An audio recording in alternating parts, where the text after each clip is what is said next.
lumalabas pa rin dun sa gasa. Like, so sinasabi ko sa inyo, baka magulat kayo na may ganun pala ma'am na konting tusok lang, 1 cc again, yung kwento ko, 1 cc lang ginamit ko sa kanya. Pero yung tagas ng dugo, since that is artery, yun nga, yung ugat, diretso sa puso natin at sa baga natin. So and that is a pulsating vein, ay that is a pulsating na ugat, hindi katulad sa vein.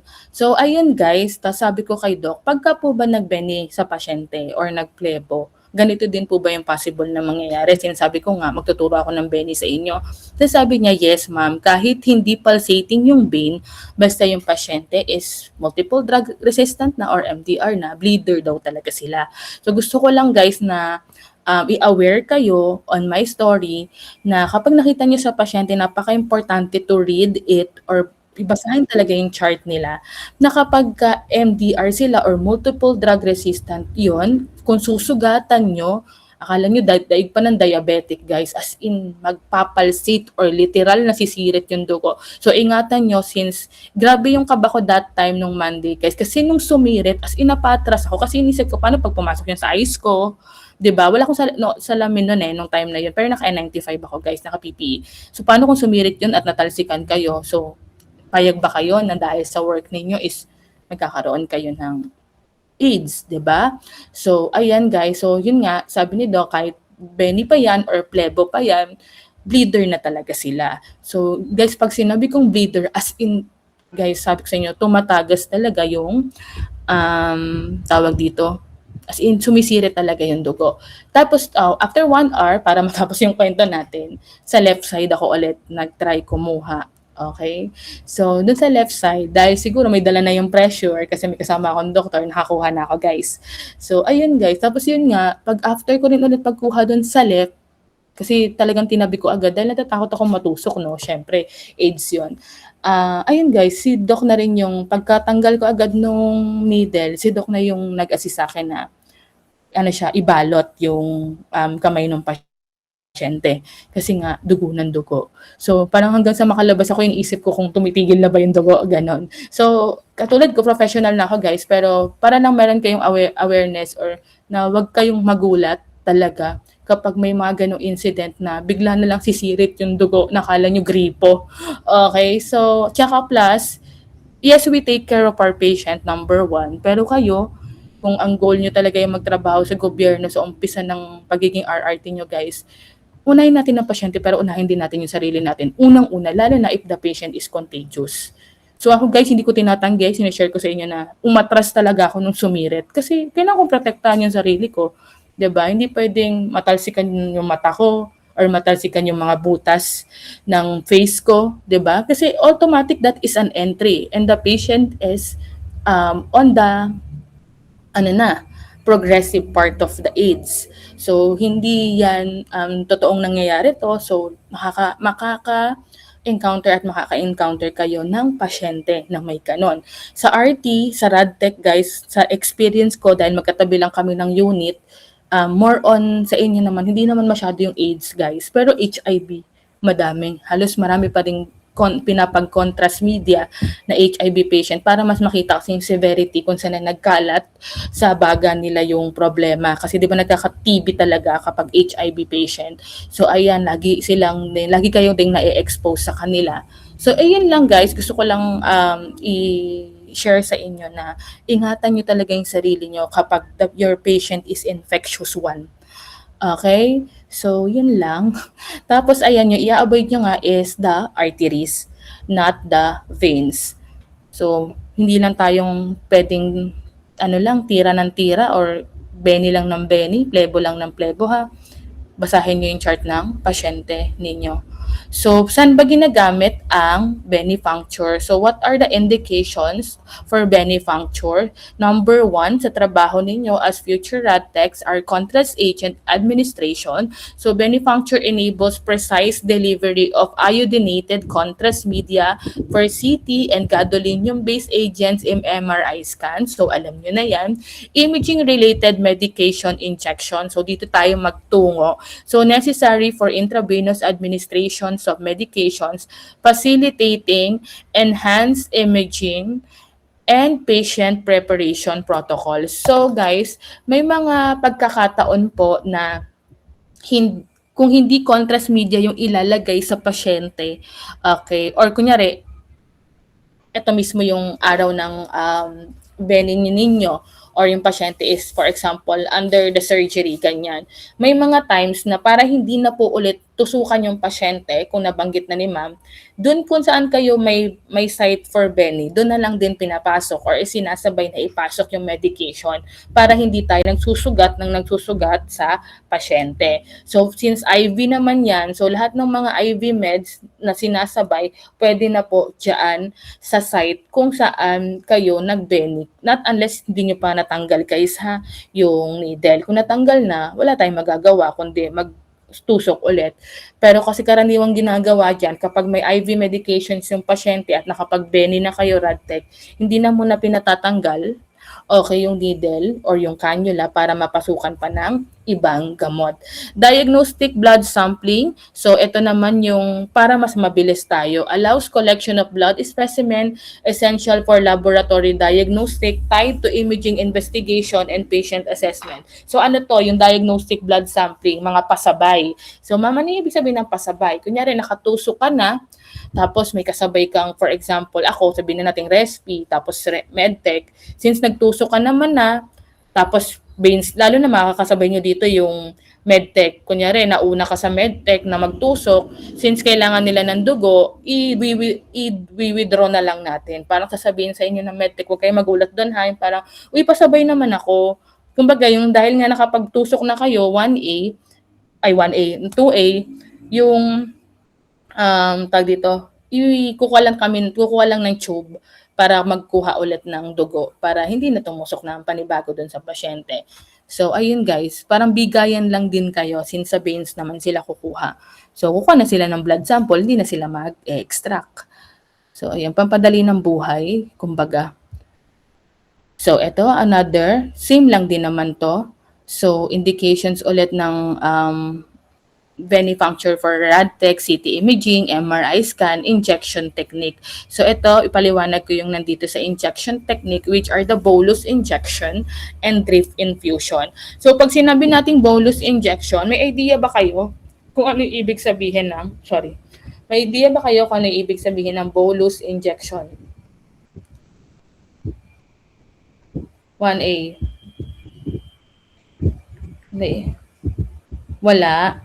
Okay. So, pag sinabi niyong bolus injection, ito po guys yung mabilis, as in literal na rapid, okay, administration ng isang concentrated na medication. So, ano ba ma'am yung ibig sabihin ng concentrated medication? Para mas madali, pag sinabi niyong bolus injection, nakita niyo to, BI, doon sa pasyente. Nakalagay BI or bolus inject, INJ, kasi di ba paiksian tayo sa chart.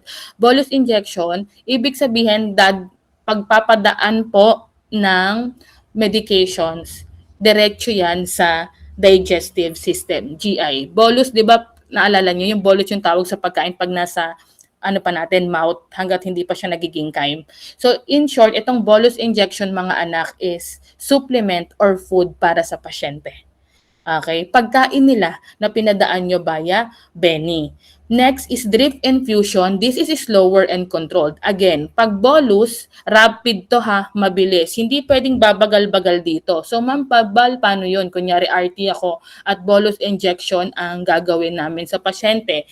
Ibig sabihin, kapag nakatusok ka na sa pasyente, tas diba, i-open nyo yung, dito, yung kakanulan. Ibig sabihin, pag sinabi yung bolus injection, rapid ang pagpupush ng gamot. Okay? Bakit kailangan ma'am rapid? Hindi pwedeng mabagal. As in, yung syringe nyo, i-push nyo na agad kasi that is directed to your typically seconds lang to guys ha, ganun kabilis. Typically seconds lang siya to few minutes kasi ang absorption dapat pag bolus ay mabilis dahil yan ay diretso sa inyong digestive system. So pag narinig yung bolus, wag na mag-isip ng kahit na anong organ system, digestive yan. Supplement para gumaling ang pasyente, concentrated yan, dumadaan sa vein, dumadaan sa muscle, dumadaan sa skin. Okay? Yan ha, pinaliwanag ko. Pag sinabi nyo namang drip infusion, tandaan nyo lang, bolus pagkain, drip or supplements, hindi ko pwede sabihin palang pagkain lang. Pag sinabi nyong drip naman guys, medication yan. Di ba kaya marinig nyo, ay nagpapadrip pa po yung pasyente or pumunta sa inyo sa Radtech unit nyo na parang sa radio na, ay ano po yung mga nakasabit na swero dyan? Okay, nagdi-drip pa po yung pasyente. Ibig sabihin, hindi pwedeng patayin yung drip kasi kailangan niya yon. That is slower or controlled. O kaya, pag nag-beni, tapos syempre, CT scan, MRI, especially pag MRI, mga anak, matagal. Medyo matagal ang pasyente sa loob, 15 minutes, ganyan, to 20 minutes. So, kung may drip yung pasyente or may gamot na sinasabay or kailangan hindi pwedeng i-stop drip. So, dun muna yan ipapadaan. Pagka nalagay nyo na po yung Beni, or sorry, pag nalagay nyo na yung contrast media, kung magko-contrast man siya, at hindi drip infusion solely. Pero guys, wag malito ha. Pwedeng drip infusion solely lang yung gagawin ha. Ibig sabihin, wala tayong imagery. Wala tayong diagnostic purposes sa pasyente. Wala tayong gagawing diagnostic procedure. Kumbaga, ang gagawin sa kanya is therapeutic one. So, kung drip infusion, dun sa kung saan kayo magbe-venipuncture site, dun ipapasok yung drips. Pag sinabi nyo drips, medication. Pag drips naman, guys, okay, wag tayong parang alien, wag tayong parang syunga-syunga burst, kasi po, 2A, yung drip infusion, that is slower or controlled dahil hindi nyo yan pwedeng biglaing i-push. Mambal, bakit? Kasi pag yung mga drip nyo ay binilisan nyo, nagmamadali kayo, ate, kuya, yung pasyente nyo po ay pwedeng mag-cardiac arrest. Okay? Automatic yan. Iyan po ay slower at controlled. Ma'am, paano ko malalaman yung controlled? Nakalagay naman guys, kung nakalagay yung unit, since hindi ako Radtech, so hindi ko pa to na-try, hindi naman kami pwedeng gumawa nito. So sa nakikita ko guys, pag drip infusion, nakalagay naman po yung parang ganito, parang kunyari, 1 cc per 2 UL, parang ganyan. Basta nakalagay guys yung label dun sa ipagdidripan nyo. Kasi kayo yung gumagawa nito guys, since hindi ako Radtech.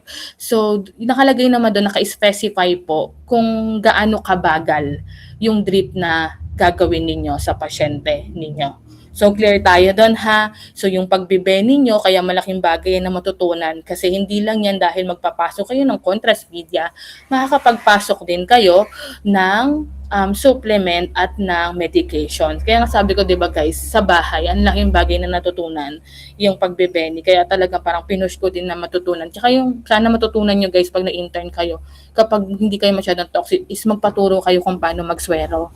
Para sa bahay, pag may nagkasakit, may nagka-diarrhea, hindi nyo na kailangan magpa-ER kasi magpapareseta na lang kayo ng swero para kayo na yung gagawa sa kung sino man sa bahay ninyo. Ang laking bagay na magkano ang magpa-ER ngayon, 6,000, 8,000 sa ilang oras. Pero at least diba, pag nagda-diarrhea kayo or yung nasa bahay, hindi nyo na kailangan magpa-ER kasi marunong na kayong magkabit. Okay? Or marunong na kayong mag-beni. So, ayan guys, sa drip infusion, mabagal na pagpupush lang po ito. Okay? Huwag niyong bibilisan ha. That would cause cardiac arrest sa pasyente. So, next, punta na tayo sa, clear po ba? Okay. So, for the contraindications naman po tayo and precautions. So, for sure, alam niyo na to, pero syempre, isa-isayin pa rin natin. So, local site complication. Ano ba yung mga site ng local site lang natin, di ba, doon tayo sa cubital area. Avoid venipuncture at infection or thrombosis sites to prevent systemic infection and thrombotic effects. Basahin ko po muna isa-isa. Systemic patient risk, assess bleeding disorders and renal impairment due to increased hemorrhage risk and contrast-induced nephropathy concern. Last one is allergy to contrast or allergy and contrast sensitivity. Screen for allergies to contrast agents or materials to prevent severe hypersensitivity and anaphylactic reactions. So ano ba dito yung dapat lang natin talagang tutukan? Sa local site and infections, ay wala tayong masyadong guys problema kasi normal na may bruise kapag sensitive yung skin ng pasyente, literal na normal naman na mag-hematoma. Yung hematoma naman for sure na ano nyo na yun, yung pagpapasa, na-experience nyo na yun pag sobra-sobra kayong, pag kung napapakuha kayo ng dugo. usually naman ilang days nawawala na yan eh. That's normal naman kasi local site or local complications yan. Punta tayo dun sa systemic patient risk, yun yung na-share ko sa inyo sa pasyente ko. Okay, pero hindi lang yun guys dahil MDR ang pasyente ha. There are patient talaga na bleeder, kaya tinanong ko sa inyo nung start, di ba?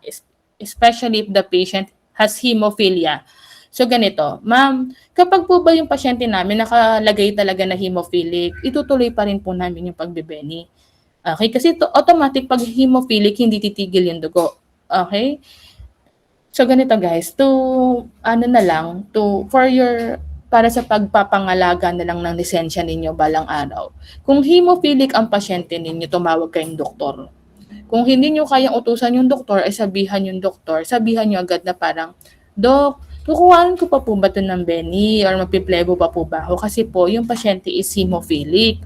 Okay? Kasi hindi titigil yan guys. Risk for hemorrhage yan. Pag naman nag-go siya, okay, pag sinabi niya, sige okay lang, hindi ko kasi alam guys ha, kasi dun sa mga RadTech friends ko, parang hindi ko pa sila nakita na nag-Beni. Okay, kapag hemophilic. I mean, pag hemophilic, narinig ko, hindi inaano nila, nire-refer agad nila sa doktor. Kasi natatakot din sila na hindi tumigil yung dugo. So, kung ganun guys, lagi ko number one concern dito sa mga pasyente na may bleeding disorders like hemophilia, and if the patient, of course, is contagious. Pag contagious guys, wala tayong choice to be honest. Katulad ko, di ba, kumuha pa rin ako pa rin kumuha right and left kahit meron siyang AIDS. Wala tayong choice. Kailangan lang natin sumunod sa protocol. Pero syempre guys, i-make sure nyo na kapag tutusok na kayo, okay, yung daliri ninyo ay na umaantabay kung saan kayo nagbebeni. Syempre gamit nyo kanan at kaliwa eh. Okay, ilayo nyo talaga sa pag time na natutusok na kayo. I mean, sobrang ingat nyo dapat at meron kayong reading cork. Cork is yung, alam niyo, parang takip ng mga wine bottles na itutusok nyo doon agad yung inyo pong needle para kahit anong mangyari, secured na yon. Okay? Number one kasi na sinasabi ko talaga sa mga student, kapag ganun yung mga pasyente nyo, syempre madali lang sabihin na, ma'am, okay, ingatan namin yung sarili namin. Pero kasi paano pag gumagalaw yung pasyente? Okay? Or magalaw. Pag magalaw, guys, huwag kayong magmadali na matapos niyo yung pagbebeni ninyo. Sinasabi ko din to na pag ang pasyente ay sobrang likot, magalaw, combative, tapos alam mo na mga MDR yan, alam mo nang may HIV yan, alam mo nang may AIDS yan, mag-sedate ka para mapayapa kang makakakuha ng dugo. Di kayo kumukuha para mapayapa kang makapag-benefuncture. Okay? Okay lang yun, Ma'am Val. Yes. Sabihin mo, Doc, pwede po bang pasedate ng pasyente kasi hindi po ako makapag-beni ng maayos? Okay? So, isi-sedate lang yung pasyente. So, habang sedated na, doon ka na mag-beni. Okay? Kesa naman matusok ka at habang buhay mong dala-dala yung sakit nila. Okay? So, ayun lang, for bleeder tayo. Next, nakalagay din dyan, renal impairment. Guys, kapag yung pasyente ay meron na pong sakit sa kidneys, sabihin na natin example is CKD. Hindi naman CKD lang. Mali ako. Nagdadialysis na. Okay, if the patient is nagdadialysis na po, 2A, so ibig sabihin, ang renal niyan ay hindi na gumagana. Wala nang 100% renal function niyan. Automatic kapag nagdadialysis tayo, may fistula. So nabanggit ko na to sa on-site class. Yung fistula guys is yung mukhang straw or mukhang tube na nakakabit sa kanilang arm. Okay, nakapasok yan sa loob ng katawan nila. Kasi doon pinadadaan guys yung during dialysis, tawag dito, paglilinis ng dugo nila. Guys, number one din sa katulad ko, na may nag-ABG, sa inyo nagbe-Beni, RadTech, hindi tayo pwedeng mag-Beni ha sa site kung saan may fistula ang pasyente. Hindi titigil ang dugo niyan. Okay? Kahit sabihin mo, hindi naman kayo nagwi-withdraw ng dugo para malinaw lang. Beni kasi hinihintay nyo lang mag-backflow. Pag may backflow, pwede na kayong mag-push ng gamot. Okay? Pero guys, pag natusok nyo ang pasyente sa fistula site or kung saan nakalagay ang fistula, kunyari left side, tapos may fistula yon, hindi ka nagtatanong Okay? Or hindi ka nagbabasa ng chart. Siguraduhin ko sa'yo, babay lisensya ka talaga. Okay? So guys, tayo ay magtanong. Although mostly alam na ng pasyente yan. Kaya ako ginagawa ko, ganito ang tanong lagi ha, pag magbibeni kayo sa pasyente, dalawa lang lagi. Kung yung basic, kung hindi ka talaga nagbasa, tinamad magbasa ng chart o tinamad magtanong sa nurse dahil toxic sila, tanungin mo yung pasyente, "Ma'am, sir, meron po ba kayong arm precautions?" O Tagalogin natin, "Ma'am, kahit saan po ba ako pwedeng kumuha ng dugo? Kanan at kaliwa? Wala po bang Puwede ko po ba kayong tusukan? Tusukan lang kayo, di pala kumuha ng dugo. Puwede po ba kayong tusukan kahit saang kamay, kanan or kaliwa?" Usually kasi arm precautions lang naman yung kailangan yung antabayanan, RadTech. Pangalawa, tanungin niyo yung pasyente ninyo, "Ma'am, meron po ba kayong fistula?" O baka hindi alam yung fistula, pero I doubt guys. Kasi automatic pag nagda-dialysis yung pasyente, alam niyang fistula yung tawag doon. So pag sinabi niya, meron po, o saan po? Tanong niyo lang kung kanan or kaliwa. Okay? So pag kung saan wala yung fistula doon kayo kukuha. Kasi automatic magbi-bleed yan. Okay? "Ma'am, paano yung incident na parehas may fistula?" So ayan, naka-experience din ako ng ganyan. Tapos nagwawala yung pasyente kasi gusto niyang magpa-EBG. Bakit ko siya EBG guys? Parehas nga may fistula. Di natanggalan ako ng lisensya. So ginawa ko, pinapunta ko siya sa ER. Sabi ko, dinala ko siya sa IM. Okay, sa internist. Sabi ko sa kanya, doktor na lang po magpapaliwanag. Hindi po kasi talaga kumukuha ng dugo since ABG yun. Sabi ko, nang may fistula. Guys, kapag may fistula parehas, right and left side, huwag nyo nang tangkain na i-venipuncture yan. Okay? Basta lagi pag may concern, dalhin nyo sa doktor. Kung wala yung doktor nyo on duty doon sa unit ninyo, dalhin nyo na yan sa ER. Okay, alagaan ang lisensya sa susunod na panahon. Next, allergy and contrasensitivity. Nabanggit na natin to ng paulit-ulit from the very start na yun nga, yung mga types of allergies na meron yung pasyente ninyo pagdating sa paglalagay ng contrast media. So malinaw tayo dito. Actually, detrimental lang naman talaga dito sa tatlo is kasi allergy and local site complications are manageable. Pero yung systemic nga eh. So pag bleeder, okay, may fistula at talagang nagkamali, yan yung mga mahirap nating habulin or mahirap natin talaga ipagtanggol ang sarili natin dyan. Next, potential complications, ganun pa rin to. So, hematoma, ayan, apply firm pressure to control bleeding and swelling. So, automatic, katulad ng ginawa nyo ng skin testing, pagkatusok, pinabayaan na yung classmate. Patient care naman, syempre. So, pagka tusok at na may backflow na, syempre, tatanggalin mo na yung syringe, di ba? Mag-ready na agad ng cotton na may tape or may micropore para makompress agad. Extravasation or extravision, stop injection, elevate limb, and monitor closely. So, ito yun ha. So, yung potential complications. Kunyari guys, katulad na nakita nyo sa picture. Okay. May ganyan tayong mga samples na, parang hindi pa nga bumabaon yung needle or yung gauge ko eh. Tapos parang ang bilis nag-red.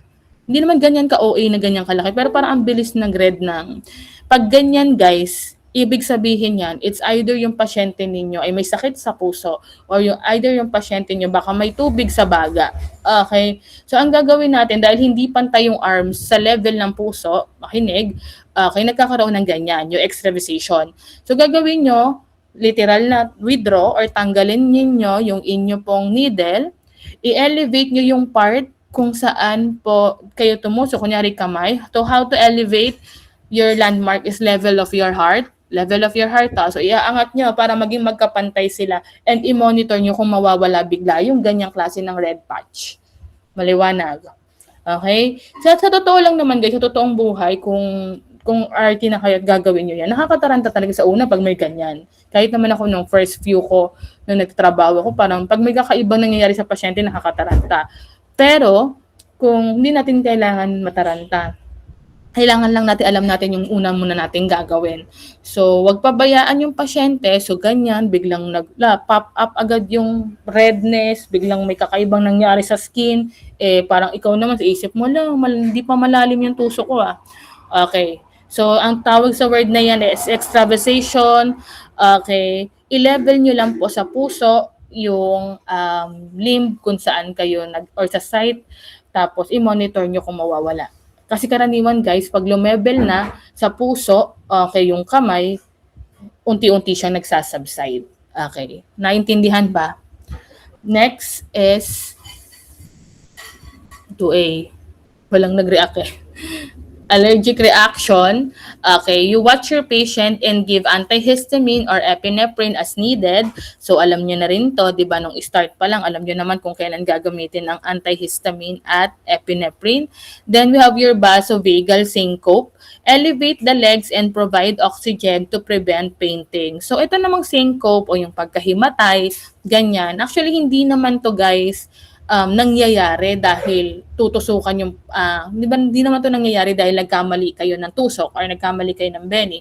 Mostly itong vasovagal syncope is an instinct of a person. Pagtakot talaga sila sa needle. So iniisip nila, tutusukan ako, or ganyan.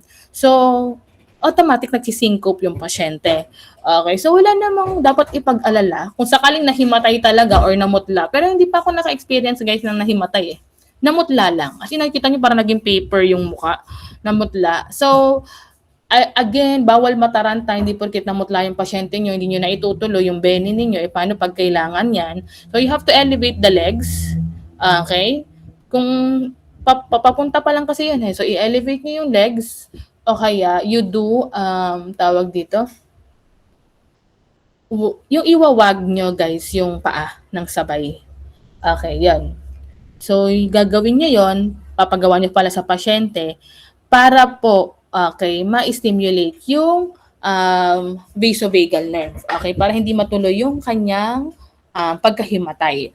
Okay? Kung namutla na talaga, guys, syempre pagpa-rest nyo lang, pagpa-relax nyo lang, okay. So, karaniwan sa vasovagal syncope is mostly sa sobrang kaba ng pasyente.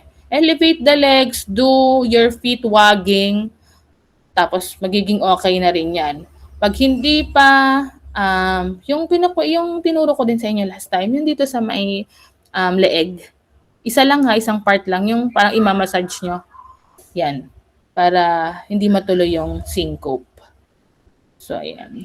Next, what are the risks and complications of your beni puncture? Okay. So, pasensya na sa sound. Yung kapitbahay namin, yung aso nila iyak ng iyak. So, pain and discomfort, beni puncture can induce, wait lang guys, sasarado ko yung pintuan.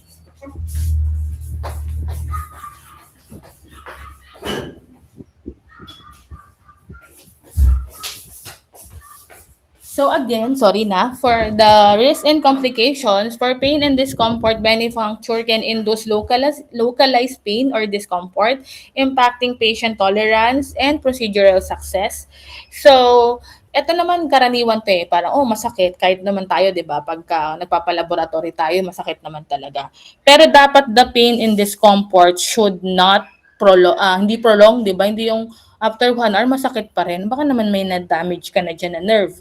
Okay? Baka naman may numbness na yung pasyente ninyo. So, that's very normal naman to have localized pain and discomfort. For hematoma formation, so needle trauma, sabi ko nga, needle, even if it is sterile, bago naman yun, mami, makaka-cause pa rin yan ng hematoma, lalo na kapag sobrang tagal na ipasok sa skin. So, magre-result yan ng bruising, delayed healing dun sa puncture site. Pero anyway, still, hours lang naman yan or days, mawawala na dapat. Extravasation and allergic reactions, ito lang yung talagang medyo tinututukan natin. Kasi siguro at one point in your lives talaga, RT, meron kayong mamimit na pasyente na mag-extravation talaga. So, contrast media extravation, risk tissue damage, hypersensitivity may provoke allergic or anaphylactic response requiring interventions. So, kung talagang hindi na maalala yung sinabi ko na parang sabi ni Ma'am Bali, elevate. Kung nauna na yung taranta, hindi ko naman masisisi, lalo kung bago, sige, okay lang yan naman mga anak. Dalhin nyo na lang agad sa ER. Next, how to manage complications. So, for hematoma management, apply firm pressure and cold compress immediately to minimize hematoma expansion and patient discomfort. Kung nagmamadali, pag ipa-compress mo na lang yung mismong tinusukan mo. Kung hindi, relative. Kasi ako ganun eh. Ayoko na kasi magtagal. So, pagka natusok ko na, tapos okay naman na, nagawa ko na sa kanya yung gagawin ko, sabihin ko lang, pa-compress po ako nito, sir or ma'am. O kaya hayaan niyo na lang yung relative na mag-compress. Sabihin niyo, "Compress niyo po kahit mga 5 minutes." Okay, hindi na para mag-stay kayo sa pasyente. Okay, extravasation response, stop infusion instantly upon extravasation detection to prevent tissue necrosis and initiate appropriate intervention. So, saan tayo titigil pag meron kayong extravasation? So, ulitin ko sa mga hindi nakikinig, kung meron man. Okay, extravasation, ito yung kakatusok mo lang, okay, biglang may red patch biglang nag-allergic reaction agad yung skin. So, kapag ka naka-IV yung pasyente, kumbaga kung ang merong drip, katulad na pinag-usapan natin, kung may drip infusion ang pasyente, kailangan nyo i-stop yung drip, okay? Kasi ang maging nangyayari nun guys, kapag nag-extravasate ang pasyente at napabayaan na naka-open yung drip, pwede pong mag-necrosis or tissue necrosis. Pwede yang hindi mamamaga yung term eh. Pwede siyang parang, alam niyo yung parang bulok, na bulok yung skin. Okay, pwede siyang ganun yung maging itsura niya. And hindi pwedeng mangyari yan sa pasyente na magkaroon ng necrotic pagdating sa skin niya kasi or necrotic lesions pagdating sa ganon. Although mga very rare incident naman to, pero pag-usapan na rin natin. Kasi kayo din yung ma-IR kung bakit nag-necrosis ang pasyente ninyo. Okay, allergic reaction protocol. So ito alam niyo na to, very ano na kayo dito. Yung mga i-administer nyo prior and after kung meron man pong degree yung allergy ng pasyente ninyo. Next, so Manufacture do's and don'ts. Do, of course, use sterile equipment and techniques. Okay guys, napapansin ko naman mga radtech naman kahit anong school or kahit mga nahawakan ko estudyante, ano naman kayo, malilinis naman kayo, like gagamit naman talaga kayo ng bago or new na needle. Pero guys, ito yung napapansin ko. Ginagawa kasi minsan ng estudyante, napansin ko din na nag-skin testing tayo, natusok, for example. Nanghihinayang dun sa pinagtusukan kasi hindi pa daw pumasok sa skin. Okay. Tapos hindi pinalitan yung needle. Ano ba naman yan? Okay. Automatic guys, nakakuha ka, kapag meron mang backflow o wala, tapos hindi mo na hit, okay, yung specific na ugat, automatic guys, magpapalit kayo ng needle. Hindi po dapat katamaran ang pagpapalit ng needle. Hindi pwedeng, "Ay hindi ko naman natusok, 'di naman lumapat sa skin, eh." Automatic when you open that, na-uncap niyo na 'yan, considered na 'yan unsterile, okay. So, automatic 'yun, kung wala kang nakuha, di better luck next time ka ulit, pero panibago na ulit na needle. Next, communicate clearly with patients. So, ito naman ay tututunan every now and then. So, i-explain niyo sa pasyente, hindi lang kung ano yung gagawin, pati yung possible risk. Pag sinabi niyong possible risk, pakidugtong po para hindi matakot yung pasyente na yung mga posibilidad po na ito ay nangyayari lang naman po ng rare, hindi naman po sa lahat. Kasi pag sinabi niyo na yung possible risk, kakabahan na yung pasyente, hindi na itutuloy. Okay, pero you have, tawag dito, you are obliged talaga na ipaliwanag po yung risk. Next is for monitor for complications continuously. So sa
Okay guys, so sorry na yung 'pag masyado kasing madami, okay, ay tawag dito, 'pag masyadong marami, nawawala agad yung oras sa Gmeet, okay. So ayun,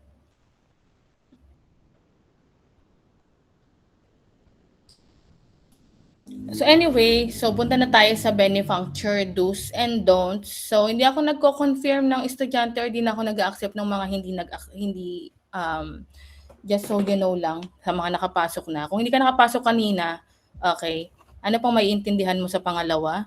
So kung hindi kayo nakapasok kanina na sobrang tagal na nga, late na nga nag-start, hindi pa nakapasok, okay. Sinabi ng 'pag online class pumasok, eh. Ako nga lowbat na lowbat yung laptop ko, eh. Pinush ko pa na mag-message para lang malaman niyo na mali-late yung start. Anyway, so let's go with the benefancture do's and don'ts. So, for the do, okay, for yung mga dapat niyong gawin is use sterile equipment and techniques. And then, sorry. Communicate clearly with your patient and monitor for complications continuously. So, nandun na tayo sa monitor. So, alam niyo naman guys na when it comes to monitoring, sabi nga natin, lalo na sa inyo, na nag-CT scan or MRI, kasi pag X-ray naman, portable naman karaniwan yan. So, tignan niyo lang naman kung may mangyayari sa pasyente niyo after 5 minutes. Pero sa totoong buhay, hindi naman din siya nasusunod, lalo na pag sobrang dami ng patients. For the don'ts, okay, reinsert needle or change angle after puncture. So guys, kung kayo gusto niyo talagang mag-fishing, kasi ayaw niyo nang tumusok ulit. So katulad ng mga instances na ayaw niyo nang paulit-ulit. So meron talaga namang mga aggressive artists or ayoko nang tumusok kahit naman ako may gano'n, eh, especially if the patient is contagious. Hindi ko na talaga nilalabas minsan yung needle, to be honest to share. Parang hangga't hindi ako nakakuha, hindi ko talaga wini-withdraw yung needle dahil gusto ko na siyang matapos agad dahil contagious siya. Okay, kung gano'n man, guys, wala namang problema.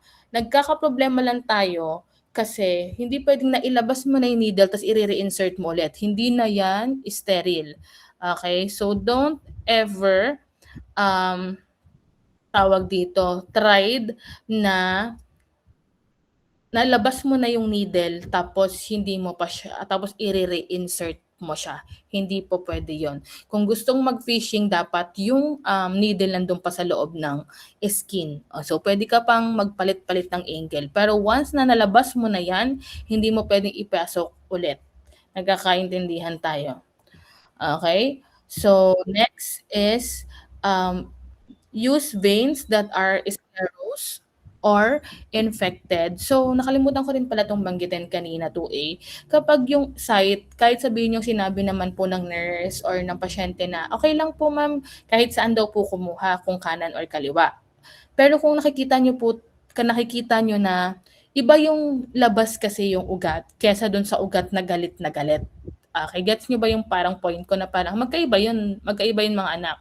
Tapos sclerotic o kaya parang alam niyo yung itsura ng parang akala niyo varicose veins na o kaya maitim na or 'pag infected kasi guys, hindi niyo naman talaga makikita na parang maitim, pero parang yung nakaumbok na kako yung parang kung makikita niyo 'to sa totoong pasyente na hindi normal, parang nakaumbok na masyado or galit na yung ugat, 'wag na kayong kumuha doon ha, kasi ano 'yan, risk for bleeding 'yan.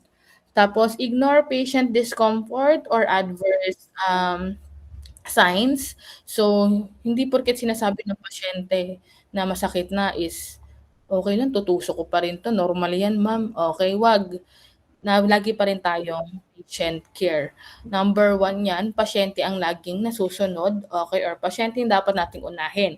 Pero lagi ko rin 'wag niyo rin kakalimutan na paulit-ulit, if the patient po is contagious, yung patient care is actually secondary. Sarili natin ang dapat nating unahin, hindi para tayo ay mahawa sa kung ano man ang sakit na meron sila, okey? Next is safety protocols and best practices para sa'tin. 'Pag sinabi niyo guys na best practices or protocols, lahat 'to ginagawa kahit saang ospital, especially if your hospital is a DOH-1. Ibig sabihin DOH is gobyerno, tertiary. Okay, universal precautions, use gloves, mask, eye protection every time. Okay, so yung gloves guys, ano tayo, sterile or surgical gloves po tayo. Kapag po contagious, like if your patient has AIDS, double gloves. Mahirap 'to guys, kasi ang kapal na nun 'pag parehas 'pag pinagsabay, pero protocol siya, eh. Kung gusto mong magtanggal ng isa katulad ng ginawa ko last Monday, 'wag ka lang papahuli. Okay, mask importante, hindi lang basta mask, 'wag kayong tamarin mag-mask, N95 if that is a contagious patient. Eye protection, napakalaking bagay guys. Hindi ako nagga-goggles, sa totoo lang. Pero, kahit yung salamin niyo sa mata kasi halos naman lahat kayo medyo malabo, nakasalamin lahat kayo. So, okey na yan guys, eye protection. Mahirap nang masirita ng dugo ta's dumiretso yan sa mata niyo, which is milliseconds ang absorption pagdating sa retinal. So, ayan guys, kung hindi niyo kayang mag-gloves kasi katulad ko pawisin ako, parang parang nagmo-moist, so di ko siya kaya, nahihilo ko lalo. So ayun guys, ano talaga universal precautions yan na pagpapasok sa contagious ay ano tayo, complete PPE. For needle stick prevention, so employ safety needle devices to avoid injuries. So ito guys, ito matututunan talaga to. Hindi tayo basta-basta nagtatapon. Kaya nga ginagawa natin sa school, 'di ba? Pag sharps lang, pinagkaiba lang kasi sa school, since nasa school setup tayo, halos lahat ng babasagin sa sharps natin nilalagay. Pero sa totoong buhay guys, or bakit may peke ba? I mean sa totoong setup sa ospital, na clinical setup, RT, 'di ba yung plunger, tapos yung needle, inaano pa natin 'yon, pinaghihiwalay. Iba yung tapunan ng plunger, iba yung tapunan ng needle. Kasi ginagawa natin sa school isang buo, 'di ba? Kasi wala naman tayong masyadong, lagayan ng sharps. Pero sa ospital kaya guys minsan kaya talagang sobrang taas nung mga nani-needle prick. Kasi nga kahit nakakuha na tayo, hindi tayo natusok, for example sa pasyente. So okey, hindi tayo natusok. Pero 'pag pinaghiwalay na natin yung syringe at yung plunger tsaka yung needle, dun pa natutusok kapagka itatapon na. So ingat kayo ha, sabi ko nga ako guys natutunan ko na lang talagang maging sobrang ingat lalo na kapag yung patient ay may AIDS. So ayun guys, needle stick prevention. So ingat talaga kayo na hindi kayo matusok. Okay? Napakarami naman pong ways para talagang ano yan, ma-prevent ninyo. Tapos if ever guys na natusok na talaga, no, wala na nangyari, minalas tayo ng araw na yun, natusok na talaga kayo, right at the moment, lahat ng ginagawa niyo i-stop, okay? I-wash na po yung area kung saan natusok, sige palabasin yung dugo, plus automatic you are subject for, tetanus toxoid para hindi kumalat. If the of HIV or AIDS, magsisimula na po tayo ng gamutan. Okay, automatic 'yon. Right at the moment, magsisimula kayong painumin ng anaphylaxis para para kayong kumbaga para kayong may AIDS kahit wala. Kasi, mag-i-start na agad yung, duration ng pag-inom ng gamot. So, ayun guys, kaya sabi ko sa inyo ingatan niyo. Tapos hindi lang naman 'to guys 'pag na-prick, kasi baka iniisip niyo sobrang daming trabaho ng RadTech kaya maganda yung course na kinuha niyo, sa totoo lang. Kahit ako kung puwede lang akong mag-RadTech na, nag-RadTech na ako. Marami kayong work. Guys, napakaganda ng trabaho niyo kasi, medyo delikado din siya. Kasi for example, yun nabanggit ko na rin 'to yata dati sa inyo na if you are, tawag dito, na-DEC kayo sa, infectious unit. So infectious unit lahat ng mga nakakahawa dun, ta's 1 month kayo dun. Kahit hindi po kayo na needle prick, hindi kayo nasugatan or whatsoever, mag-start pa rin kayong uminom ng anaphylaxis for infections. Kasi yun, para kayong naggagamot kahit wala kayong sakit, kasi na-expose kayo ng sobrang tagal. Okay, so may mga gano'ng ospital talaga guys at kahit sa'min sa government parang 2 weeks sa ganitong unit, 2 weeks sa ER, 2 weeks sa ICU, 2 weeks sa infectious, 2 weeks sa burn unit. So yung pinatatakutan talaga is infectious unit. lagay kasi nga expose ka talaga sa kanilang lahat.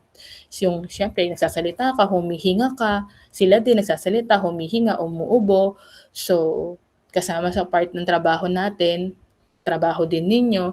So, 'pag dun kayo na guys, wag kayong tamarin ha na libre naman yung gamot, binibigay yun sa ospital, ano niyo yun, kasama yun talaga sa kumbaga sa package as bilang empleyado. Pero kumbaga sundin niyo ha, hindi man kayo na needle prick, kailangan niyo talagang mag-anaphylaxis.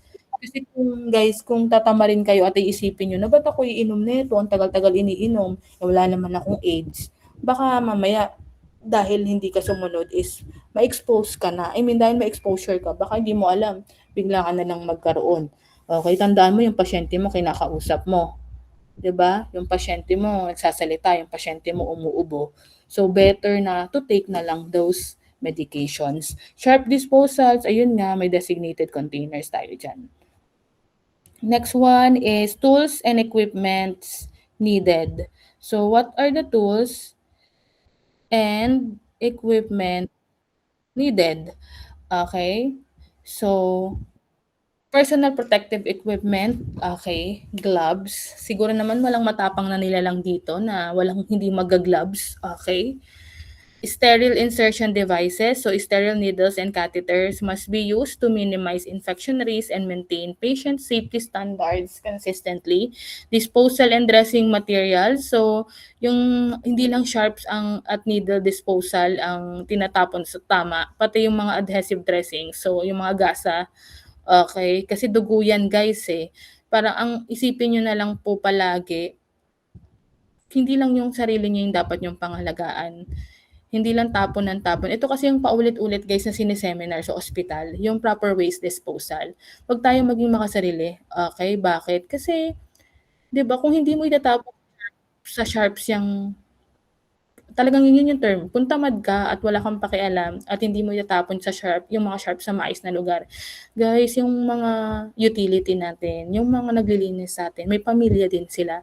'Pag natusok sila niyan, alam ba nila kung saan galing yung dugo na yun? Wala naman silang idea, kasi kinukuha lang naman nila yun, 'di ba, yung sharp containers. So isipin niyo naman guys na kung naiwan niyo yan sa bed ng pasyente, naiwan niyo lang yan, kung basta niyo na lang hinagis, meron pang ganyan, yung hinahagis na lang, tinatamad, ang layo-layo ng basurahan, ihahagis yung sharps. Guys, isipin niyo yung mga taong pupulot niyan, paano pag bigla yan silang natusok accidentally or sa sapatos. Ayan, maraming ganito, yung na-prick sa sapatos, okay? Kaya yung iba yung anong tawag doon sa shoes na yun, yung yung medyo mataas yung heels, pero rubber shoes naman siya. Sneakers naman siya pero parang naka-high 10. Okay. Para just in case may maapakan. Ganon. Okay, so ayun, anyways guys, isipin nyo yung mga utility natin, yung mga mahal nating utility. May pamilya din sila. So kung pakalat-kalat yung mga gasa mo na may dugo, tapos alam mo naman yung pinanggalingan ng dugo na yan ay sa contagious patient, hindi nga siya natusok. Malay mo, hawakan niya yung tissue na ginamit, cotton na ginamit, 'di ba? Isipin nyo yung mga taong kumukuha ng basura natin sa loob ng ospital. So please be cautious when it comes to sharps. So ito po guys, makinig na tayo sa Benifuncture Equipment and Supplies. Okay, so kailangan natin ng tourniquet. Pero actually guys, kahit hindi naman mag-tourniquet, bakit? Tourniquet lang is for stability purposes, para hindi nagalaw ang ugat. Pero kung wala ka naman kasi talagang tourniquet, okay lang, kasi hindi naman artery. Ang artery kasi pulsating. Ibig sabihin, kada likot ng pasyente, kada galaw, gumagalaw din yung pulso. Mas mahirap yon. Pero pag veins, they are fixated naman. Hindi naman sila pulsating. So, okay lang kahit walang tourniquet. Pero yung protocol, syempre, lalo pag may kaharap kayong doktor, ay mag-tourniquet kayo. Needle size is 20 to 22 gauge. Okay, so ano yung size yun, ma'am? Yung karaniwan, yung dala nyo na 3cc. Okay, yung 1cc, yung gauge nun, yun yung normal na 20 to 22. Kung naman manipes ang balat, makapal ang balat ng pasyente, doon ka lang kayo magpapalit into 27 gauge, ganyan, 28. Okay, ma'am, yung mga gauge ba or needle is meron naman sa ospital? Meron naman po, needle lang, tingnan nyo lang. Tapos, disinfection guys, before your before your Benifuncture. Okay, maglalagay tayo ng wipes. Okay? Ayun ng alcohol or iwa-wipe nyo sila ng alcohol. So, dito nakalagay sa aking PowerPoint is betadine. Guys, automatic if the patient is contagious, bleeder, and MDR, hindi kayo mag-alcohol. Okay? Ang panlinis na gagamitin ninyo po ay iodine talaga or betadine. Automatic yan, betadine. Okay? Collection system, Vacutainer tubes, and holders for efficient sampling. So yan, meron naman tayo niyan, yung Vacutainer tubes. Yung mga mukhang test tubes yan na may takip. Okay? So that's your Vacutainer tubes. Next, contrast media administration techniques. So when it comes to bolus, drip, and power injections, so one is for the digestive system, one is for the whole, one is for the systemic. Power injection kasi is for your contrast media. So bolus injection, as I said, this is done on a rapid, systematic, tawag dito, process, like mabilis talaga. Sabi ko nga sa inyo, the flow of the medications or the supplements should be 2 to 3 seconds lang. Ganon kabilis. Okay? Ganon kabilis, rapid pushing of bolus kasi diretso yan sa inyong GI tract. For drip infusion, drips ulit. So kung ang gamot ay pinapadaan sa drips or hindi ko lang sure ha guys, pero tanong ko to kay Ma'am Joanna. Kung yung drip ba ay pwedeng padaanin sa infusion pump. Alam niyo yung infusion pump 2 yung parang yun yung nagre-regulate ng patak. Hindi ko lang sure kung pwede yon ha, pero itatanong ko kung pwede kung pwede ba sa Radtech na yung drip ay ipadaan sa infusion pump. Kung hindi naman guys, automatic slow pa rin or continuous talaga yung inyong push sa contrast media. Power injectors, those are controlled flow rates to improve precision and safety. Power injectors, guys, ito yung mga sample niya na yan, yung mga contrast media na ipapasok ninyo sa pasyente ninyo. Lagi naman 3 lang yan, bolus, drips, and your power injectors. Pero kasi hindi siya tinatawag na power injectors literal na CM lang or contrast media administration. So, these are the step-by-step venipuncture procedure. Siyempre, number 1, di lang basta tusok ng tusok, patient preparation tayo. So, verify identity and gain informed consent. So, lahat yan, alam nyo na kung paano mag-consent form, paano mag-identify ng pasyente. Kasama na din yan lahat ng pagpapaliwanag. Site selection, guys. Ma'am Val, kami po ba yung may discretion kung saan kami magse-select ng site? Yes. So, kunyari, ikaw talaga, ang porte mo talaga is kamay. Okay? Kung doon mo talaga kahit yung preferred site natin, mas gusto natin is on the cubitals. Pero kung ikaw, ang preferred site mo, mas porte mo talaga is sa kamay, walang problema yun. Okay? Kayo naman ang pipili. Okay? Not unless it is stated on the chart. Pero kasi wala pa akong nabasa na naka-state ha, na kung saan talaga yung specific. Nasa discretion nyo lang naman, Radtech, kung saan nyo gustong mag-beni. Ang nagiging, ano nyo lang naman, parang restriction is kung yung pasyente ay may arm precautions or may fistula. Okay, so prepare skin and appropriate vein. Vein tayo ha. Next, needle insertion. Insert the needle smoothly so you can collect the blood and the contrast. Again, hindi kayo medtech, hindi kayo magwi-withdraw ng dugo.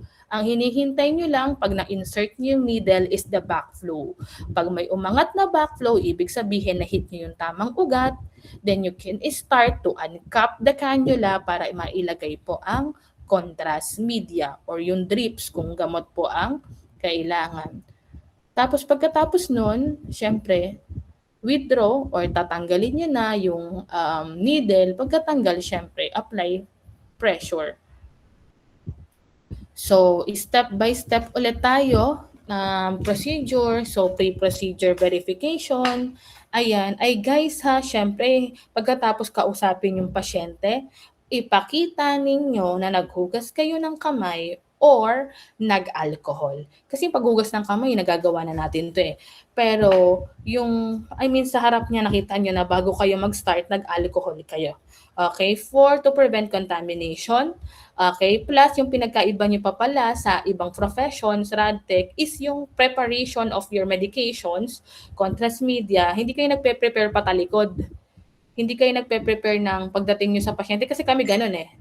Kahit nasa harap yung pasyente namin, prepared na. Kayo, kailangan niya makita na sa harapan niyo pine-prepare. Kumbaga, parang niluluto, fresh. Fresh niyang nakikita na pine-prepare niyo. Yun yung pinagkaiba niyo sa amin at sa ibang professions. Nakakarating kami nang dala na namin yung syringe na may gamot na. Pero kayo, sa harap ng pasyente ninyo, gagawin. So, venous access and administration, as I said, is in your discretion. Mag-apply ng tourniquet kung nagsisimula pa lang as RadTech, okay lang yan. Kahit hindi ka nagsisimula, okay lang din yan, meron or wala. Select nyo yung ugat, i-clean nyo yung site using alcohol and betadine. Insert nyo yung needle into 15 to 30 degrees, so para lang kayong nagsusulat ng ballpen. Okay? Ay, nagsusulat ng ballpen. Para lang kayo may hawak na ballpen. Confirm blood return. Okay? So, yung ba kung may backflow. Post-procedure care and documentation, you flash the catheter. Okay, ewan ko kung nakapag-try na kayong manood, kung may nagkaroon ba ng chance na manood ng Benefuncture sa YouTube. So, dahil may backflow kayo guys at nadaanan nyo ng dugo, yung flash dough catheter or yung catheter na pinanggamitan nyo on your cannula ng plain NSS or sterile water. Okay, secure nyo yung site with dressing. Ayun nga to magpe-press kayo firmly. Okay? After yung mahugot yan, safely dispose sharps and document procedure details for legal compliance. Guys, on the flashing of catheter, for sure yun yung ipapakita siguro ni Ma'am Bam. Kasi ganun din yung last time na ginawa namin noong last semester, nag-flash ng catheter. So guys, yung flashing of the catheter, 2 beses siya pwedeng gawin. Kunyari may backflow na, pwede na kayo mag-flash. Bakit? Bakit pa nagpa-flash ma'am ng or may pre-flashing? So para lang malaman nyo na walang namuong dugo. Gets nyo guys? Yung parang pag nag-flash ng tuloy-tuloy yung sterile water doon sa catheter nyo, ibig sabihin, pwede kayong maglagay ng gamot, walang harang. Kasi may time na may backflow. Okay yon, may backflow nga. Pero pag ilalagay na yung contrast media, ayaw mag-flow.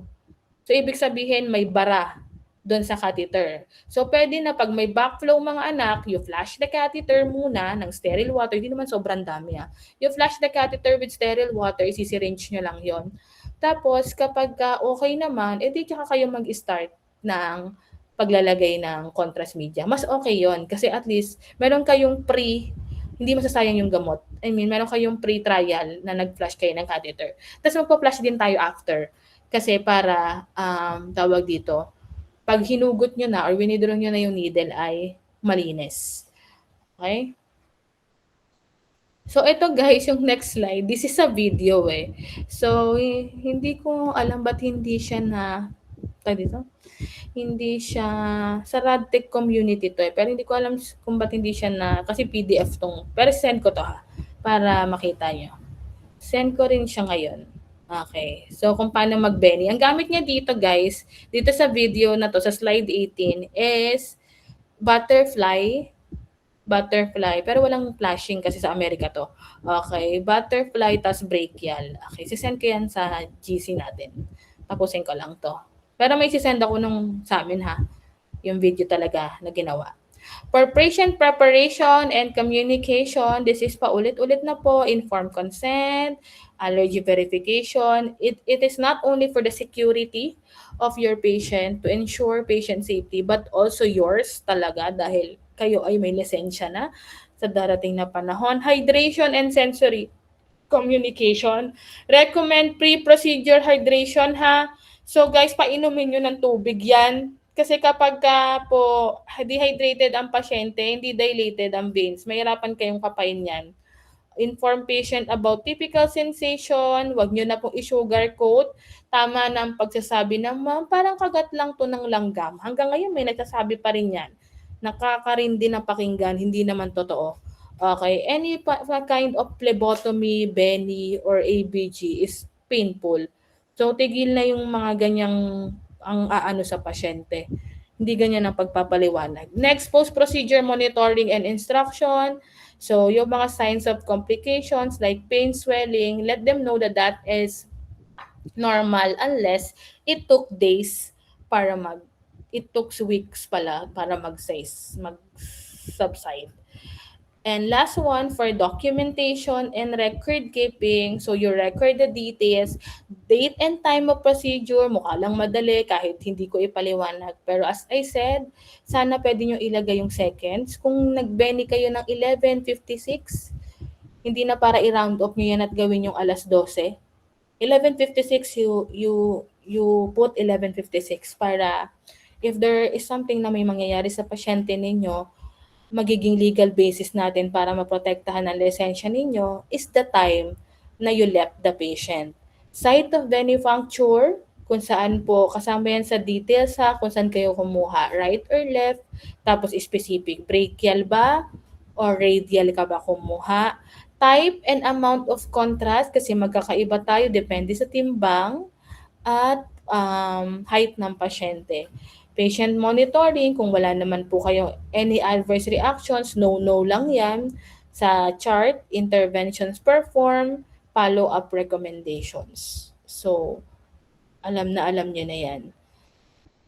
For documentation and legal considerations, 2A, comprehensive record keeping. Okay, so wag kayong mag-endorse sa susunod na RadTech nang butas-butas yung information. Hindi pwedeng, wala nakalagay kung saang site, kung anong klase ng contrast media ginamit, anong gamot yung ipinasok. So, very meticulosa tayo pagdating sa record keeping or sa consents. Compliance with institutional policies. Okay, sa ngayon sa school setup, hindi nyo pa ito masyadong mararamdaman, pero ramdam nyo yung institutional policies pag nag-o-hospital na kayo. Kung ano ang protocol ng ospital, kailangan niyang sundin. Hindi tayo gumagawa ng sarili nating protocol. And sinasabi ko sa inyo, medyo mahirap yan, lalo na kapag yun ay nakasanayan mo. So for example, ako, bago ako mag-lung center, galing din naman ako guys sa government. Pero yung previous government hospital ko, mas malaki kasi yung lungs. Doon sa pinag-anuhan ko, hindi pa siya tertiary nung dati. Nung hindi pa ako nakakapag-lungs. Iba rin yung protocol nila. So pagdating doon sa lungs, yung nabibit-bit kong protocol is yung dati kong hospital. Which is mali kasi depende talaga yung institutional policies na kailangan nyo sundin. Iba-iba sila ng patient safety, kumbaga. Legal accountability and risk management. Okay. So these are to provide accurate records to protect you, the patient, liability claims, and quality assurance in clinical venipuncture practice. In short naman guys, hindi naman nakakatakot mag-beni. Yung mga pinag-uusapan natin dito na parang complications, anaphylactic shock, bleeding, it happens naman rarely eh. Okay, pero to met patients talaga with HIV, yan, with AIDS, that's normal eh kasi hospital. So makakamit naman talaga kayo. Meron pa yan, baka everyday kayong makamit. Okay, pero yun nga, kailangan nyo lang ingatan din yung mga sarili ninyo. Okay, so yun lang. So the key para ma-prevent ang lahat ng easy to hardest complications is to read your patient history. Huwag tayong tamaring magbasa. I am very much confident naman that 2A ay mababasang bata. Kung hindi naman kayo mahilig magbasa sa chart, basahin nyo na guys. Isang index card lang naman ng Cardex sa ospital. Kahit saan kayo pumunta, basahin ang chart ng pasyente. Kung hindi talaga na mabasa, at least have the confidence to ask for the nurse kung ano ang case ng pasyente ninyo. Nagkakaintindihan ba tayo? Okay. So, pwede po ba akong pa-open cam? 11:11 na, pwede na tayo mag-wish.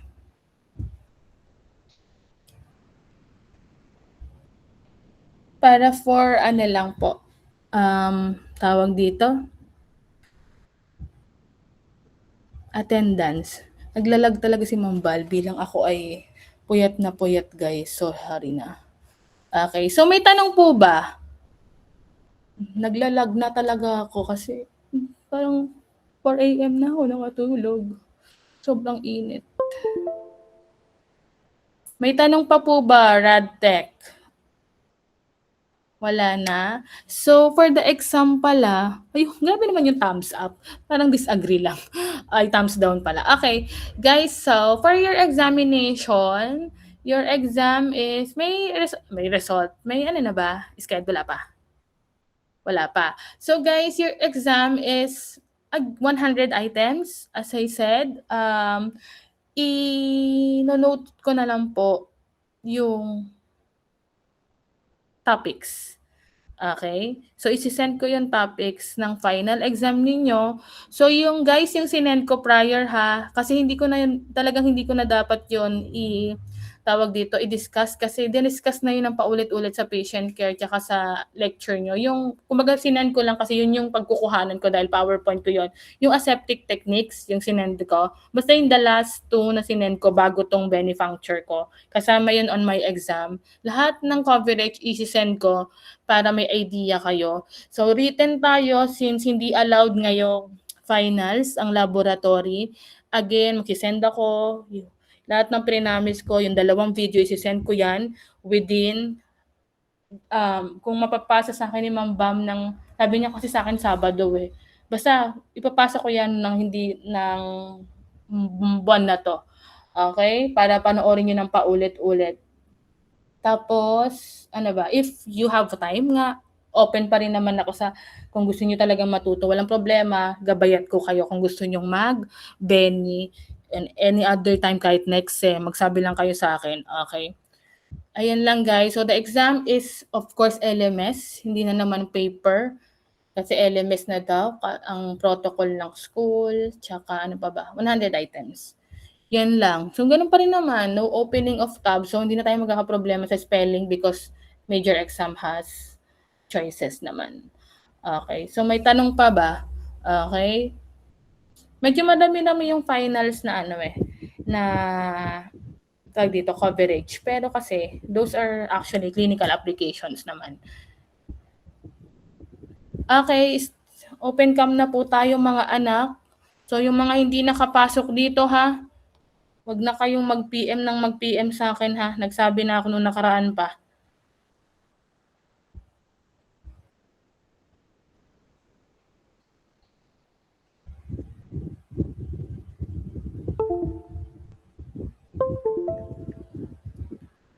Okay na?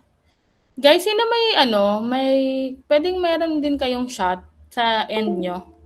Kasi parang sa akin hindi nakikita lahat. Kaya kita yung pangalan. Kasi may naka-record naman tong Gmeet ko. Kaya hindi ko na tinanggap yung iba. Kasi wala naman sila nung first, nung naputol. Bago tayo maputol kasi. Yan. Suyo na lang din po ako na isang magkakamera ha. Wait lang. Huwag niyo ako i-judge. Nakapambahay ako. Please don't judge me guys. Okay. Picture na tayo. Okay. Guys, smile. 1, 2, 3. Isa pa po. 1, 2, 3. Okay. Thank you so much to see you on 4th year. See you on 4th year examination. Bye-bye. Guys, nakalimutan ko sabihin bago kayo mag-out. Evaluation, please. Okay. Ma'am, pwede po, sorry po. Good morning, Ma'am Val. Pwede po ba mag-recheck po dun sa quiz natin dun sa identification? Kasi yung yung iba nag-answer po kami dun is yung small letter po kasi minali po yung big capital letter po. Hindi ko ba kayo sinendan or ibang group yun? Parang nagsabi ako doon na, no, doon sa post ko na, wala na ko i-entertain for opening of quiz. Kasi tapos na makikita yun ng school namin kasi may access sila sa LMS. Pero yung rechecking, magre-recheck talaga ako. Okay, kasi syempre, final grade na to, lalo't wala tayong Beni. So, magre-recheck talaga ako. Okay, rechecking are talaga sa akin. I-recheck ko talaga yung identification part. At saka guys, ako naman yung magbabantay sa exam ninyo. So, after natin mag-exam, lahat ng concerns, ha? Okay? Kasi nabanggit ko naman sa inyo, 'di ba, last time kung ilan yung bagsak. Halos hindi ko na matandaan sa section niyo. Pero sa kabila kasi parang dalawa lang. So guys, lahat ng concern natin, like yun nga, yung rechecking, gagawin din natin. Okay? On the ayan, yung last meeting natin, which is the examination week. Kasi yung next nakita natin, battery exam na eh. Pero kasi baka mamaya hindi naman ako magbantay ng battery. So yung after examination week, dahil mabilis naman kayo magsagot pag LMS eh, lagi namang may spare time. Wala mo nang uuwi kasi mag-aano tayo, magre-recheck tayo ng mga dapat i-recheck. Okay. Actually, na-check ko na yung isa. Yung extra ko na yung scores nyo dun sa may choices. Yan, talagang i-recheck ko. Katulad pa rin ng sayang pa kasi yung points. Okay, tapos guys, don't forget, this is evaluation season. I am not asking naman na ay i-perfect nyo ako. Kayo naman nakakaalam kung paano ako mag-teach from the very start na nag-handle ko kayo. So, ayun lang. Magpakatotoo lang. So, ayun guys. Paka-evaluate ako ha. Yan ang help nyo sa end ko. Okay, thank you so much. Kung wala lang tanong, see you on examination week. Bye-bye. Thank you guys.